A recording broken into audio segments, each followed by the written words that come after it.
And welcome to this edition of the Beacon First podcast. My name is Josh, and I get the absolute pleasure of serving as the online ministries director right here at Beacon First. Well, hello there, Josh, and hello, everyone. My name is Sean. I get the pleasure and privilege of serving as the pastor here at Beacon First. All right, and this is episode 43. As you can tell, we are not in the studio today. We're using the remote system, and we are coming to you live from the conference room with just a plethora of information behind us. A lot of information. A lot of information. That's right. This is episode 43 called The Drive, and it's not the drive that you may be thinking, but it's called The Drive. And the way we start each podcast episode is we start with this week's personal best. And Sean, I'll let you go first since you were gone last week. Okay. All right. So this has been a good week. It's been a busy week. A lot going on around here. The reason we're in the conference room is because we've got pictures being taken down the hallway for our new directory. We've got the Red Cross down in the basement right now, getting blood from folks, and it's a busy time, and just trying to find a space, right? But it's been a good week, and I think that Sunday was my highlight of my week. It's always I always feel bad saying Sunday because I'm the pastor, and it's like, Sunday's got to be the best day, but it isn't always. But this Sunday was a good Sunday, and I think particularly because Sunday evening I got to come by and just hang out and watch our new youth director, who you heard last week on the podcast, Sandy Delgado, lead the youth, and we had a great group, about 7 kids, and to get started with, it's a great little launch, and it was just fun to be able to watch her operate, and looking forward to the future of our youth group here at the church. Yeah, it was a great conversation we had last week. So if you missed that, I encourage you to go back in and get to know Sandy a little more. There's a couple interesting facts. Did you know that she has 19 aunts and uncles? That's a lot of aunts and uncles. That's a lot of aunts and uncles, yeah. Mm-hmm. So my personal best this week, this one's hard for me because it has been a good week. With just in my personal life, just a lot going on. I think I had dinner with last night. My daughter has volleyball practice on Wednesday night, my youngest, and I don't get to hang out with my daughters by themselves very often. Just because we have 5 girls and there's a lot going on and grandkids, and I got to have dinner before volleyball practice with Emily, and just sitting down we were in a Subway in Washington, and just sitting down and having a minute with her, and I think that was by far the best thing that we needed that. Yeah. So, awesome. And you need that every once in a while with your kids or in your spouse for that matter. Yep. So that was my good thing. All right. So this is episode 43 called The Drive. So it's story time. Sean asked me earlier, he goes, I didn't know you golfed. And I said, I really don't. I golf once a year. I get invited to an outing by some investors of mine and a bank of mine. And we get to golf in an outing, and it's a lot of fun. And it's a good group of guys. We got a foursome that we once a year we play in this tournament. And the guys that I golf with, one of them golfs, I won't say religiously, but more than I do. The other 2 golf about twice a year. Okay. So it's just a good group of guys getting together, having some conversation. So, but as a guy does, right? When you're gonna do something you haven't done in a while, sports wise, you're gonna go out, even if it's basketball or baseball or whatever, right? You're gonna go out and you're gonna hit a little bit or practice whatever that sport is. Yeah. So I'm out at Lick Creek, and I have what they call a 2 fairway slice. That's the reason I don't play very often. Sidebar, I played in a tournament where we were at the Peoria Country Club, and this was many years ago, and I played with a pro, and he said, do you play very often? And I said, no, not really. And he took me and he turned me about 30 degrees. Oh, wow. Right? Caddyshacked me. Yeah. Right, yeah. Right. Yeah. And he's like, just... aim for the road. Yeah, aim for the road and you'll hit the green. Yeah. So, anyway, I was at Lick Creek, and I'm hitting, and, of course, I'm shanking all over the place. And talk about intimidation. the golf team was there practicing. There are two or three guys from the golf team were there practicing with their coaches. And I'm like, oh, this is great. And I'm shanking all over the place. And as I'm swinging, I look down, and I'm way behind the ball, right? Or I'm way in front of the ball. And it dawned on me that staying centered on the ball makes the ball go straight, right?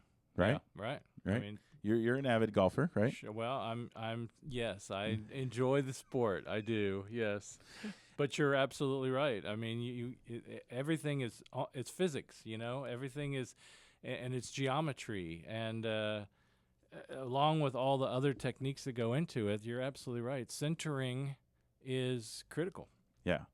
So I'm doing this, and of course I'm going each way, and I'm going back and forth, and then I center myself, and I have this beautiful drive, and it is just straight, right where I want it to go, right where my feet are pointing. Right, I'm pointed in the right direction, and I'm centered on the ball.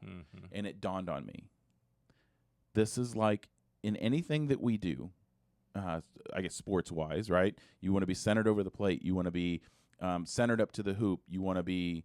I played a lot of racquetball. You want to be centered on the ball. Here Quarterback wants to be under the center, right? Under the center. Because if you're under guard or tackle, you're not going to get the ball. No. Right. That's right. Yeah. So in every sport, maybe not every sport, but a lot of the sports that we play in, staying centered on the ball is important, as is in life. Staying centered on God is so important because and I Googled this because I didn't know, because I'm not an avid golfer. And I Googled, is the drive important? And so what it said was, and I don't know if I copied it or I didn't. Basically what it said was, yes, because it will, it sets the tone for the whole hole, right? It sets the tone for that phase of the sport. Right. So yeah, it says that I think I got it right here. The drive off the tee is one of the most important shots of the game. It sets up the entire hole. Some golf enthusiasts say that where you stand in relationship to the ball when teeing off sets up the drive. And too far in front of the ball goes one way, too behind the ball goes another way. So the key is to be centered on the ball, as is in life. Yeah, it is a fascinating game. If you're a golfer out there and you're listening to this, you're probably chuckling as you listen to Josh tell his story. But we've all been there, and like anything, you got to practice, you got to play often in order to get any good at it. But just little tips like that, and the pros are going to tell you those things. That's what they're going to say. They're just going to say, start with this, start with centering, start with keeping the ball in the center of your stance. Make sure you connect with the ball in the center of the club. There's so much about centering in the game of golf that you want to keep the golf ball in the center of the fairway. If you're in another fairway or you're in the woods, a lot harder to get to the green from over there than it is if you're not in the center of the fairway. And then your second shot, you want it to be to the green, and the third shot to the hole. It sets up everything for us. And just like in life and in our faith, centering God, centering Christ in our lives is the key to a successful day, a successful week, a successful month, year, whatever we're looking at in our lives. And I hope really we're all kind of just focusing on today. If you're kind of thinking down the road, sometimes we have to do that. But for today, what's your life looking like today? Is it are you all over the place today, or are you focused? Are you centered? Do you know if you took a moment to just reflect and pray and put God back in the center, would it make a difference in your life, even in this moment right now, today? And I think it would. So it's funny you say that, because so last night I had to I manage property for my day job, if you will, my other job or whatever. I manage property, and I couldn't get any of my maintenance guys to answer last night. I had a lockout. Somebody locked themselves out of their house. So we provide a service that allows us to go unlock their doors for them. But I couldn't get hold of them and my local maintenance guys, so I had to go from Pekin to Peoria, and it's 10:30 at night. Oh, wow. Right, so it was pretty late. The quietness of this town at that time of night, and as I was coming back, so it was like an hour later, so it was almost 11:30. Wow. The quietness of this town is familiar to me because I did work third shift, coming up. I did, as a young adult, I was usually out pretty late. Nothing good ever happens after midnight, right? And the quietness, I remembered just the calmness that you would have even when I worked at McDonald's and we get off at 10 or 11 o'clock at night and we go to my buddy's house and we would hang out outside on the back trampoline because this town is so quiet at night. And it helped me center myself last night because I was upset about a couple things that had happened during the day, and it helped me recenter myself. Yeah. So yeah, it take that time, even if it's a drive, to do something like that and center yourself because it's so important. Now, that being said, yes, the tee shot is important, right? So centering yourself on the tee shot, but sometimes we get a little off the fairway, and or sometimes we're foul ball, or sometimes all just recenter yourself and get back in play. Yeah. Right? Get back and play with God. Right. And God will always show you maybe not the easiest path, but the best path. Yeah, right. I mean, when I hit a drive and I slice or I rarely ever go left, but occasionally I'll just overcompensate and it'll go off the fairway to the left. I don't, put my club back in the bag and go to the car and go home. I mean, I'm going to go to where the ball is, and it's okay. We get off track sometimes. We miss the fairway. As you say, we do hit a foul ball. We might strike out. We don't quit. We come back and we refocus and we move forward. I think in this time right now, this crazy world that we're living in, it feels like we're all over the place, and maybe a lot of people are just like hearing us and thinking, okay, that's great, but the world is a mess, and we're all over the map everywhere. How do we center? How do we focus? And I think what we're trying to say is, and here's what I was thinking too when I was thinking about the idea of centering. The book of Psalms is right in the center of the Bible. And, if you want to start somewhere in your Bible, even today, where would I go in the Bible today? Just open up to the center. Go right to the center of the book and, read some Psalms. The Psalms are so encouraging and so uplifting. Even when the psalmist is struggling, and many of the psalms are about their lament psalms, their struggle psalms, their life sucks psalms, but they always come back around to, but Lord, I know you're good, and I'm going to trust you in this. And there's so much, just a real hope in the psalms. So maybe that's an encouragement for somebody today. And it's when you're in that moment, or you're in that moment now, where you are struggling. It's the hardest part of our faith, for me, the hardest part of faith is the trust, right? Because as a human being, we are over time hurt, or and I was thinking about this, and I didn't know if I'd remember to bring it up or not, but here we are. Is the things that I can remember where I've hurt somebody, or because it happens, or I've caused somebody to not trust me, or unintentionally or intentionally, and you look back at those moments and you think, man, we are so conditioned in this world to not trust. We catch people lying all the time. So we're conditioned to not trust somebody. Yeah. If there's something you should trust, or somebody you should trust, and it's God, and that's what we struggle with. That's why sometimes faith is hard. Yeah, that's right. But even in your example of your practicing at the driving range, eventually once you do center it, you hit the ball straight. That's right. And so you trust that. You trust that you're going to get to that place where you need to be. It's hard, but if you keep on going, just keep going. Don't give up. Keep your head up. And, eventually you're going to get to where you need to get to. Absolutely. And I do want to say, I know somebody that's struggling with frustration, and it honestly it has nothing to do with the world that we live in as far as politics or news or anything. Just plain in a place where that person is just struggling, and it's frustration, and it's anger, and it's just the as we get older in life, it's the things we can and cannot do.